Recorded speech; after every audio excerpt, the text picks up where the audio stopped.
Wort hat für die EFD-Fraktion Herr Farage. Thank you. Well, even by the standards of this place, today's atmosphere has been leaden.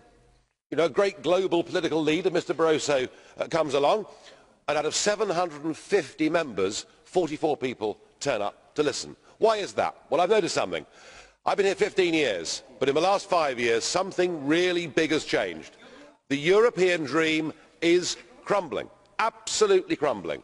There are a few maniacs in the front row here and in your commission who of course still want a United States of Europe, but actually out there in the member states they don't, and most of the MEPs here, yeah, they want a job, yes, they want to get re-elected, but the enthusiasm for this project is dying. Why? Well, you've made two big mistakes. The first mistake was of course to extend the Eurozone. It would have been okay had it been just Germany and a few northern European countries, but to bring the Mediterranean in to the Eurozone has been a disaster.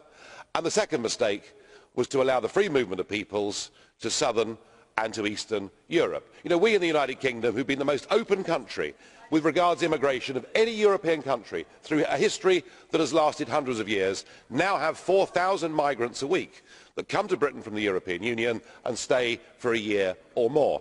And these are the two realities that have hit home to people. The EU doesn't work economically, and open door migration is fundamentally changing societies in ways that people don't want. And to listen to the economics. Mr Barroso, you talked today about the possibility of an industrial renaissance in Europe, which sounded good.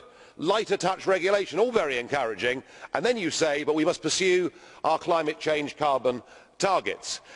The Americans have gone for shale gas and reduced energy prices. The Chinese are digging up coal in quantities we can't fathom and building just their 2 coal-fired power stations every week. This policy of economic unilateralism on climate change, that's what's destroying jobs in Europe, and the electors are going to have a chance in 72 days' time to give their verdict. I suspect the next European Parliament will be very much more exciting than this one's been this morning.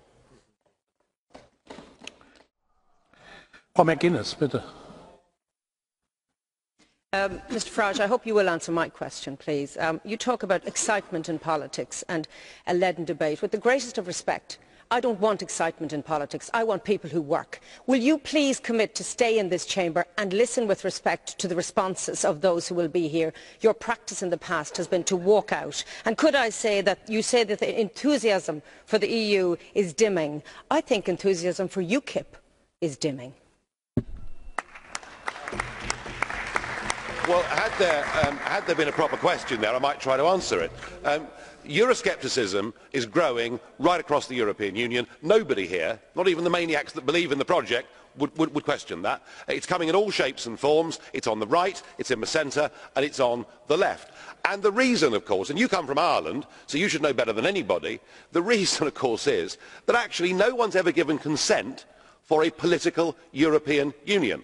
The French clearly, followed by the Dutch, rejected the Constitution, and they rebranded it as the Lisbon Treaty, and only one country had a referendum on that. That was Ireland, and the people of Ireland rejected it. So you can't tell me there is popular support for a United States of Europe. Mrs Reding may believe it, Mr Barroso may believe it, one or two in the front row may believe it, but the peoples of Europe don't believe it. Das Wort hat jetzt für die fraktionslosen Abgeordneten Herr Brons.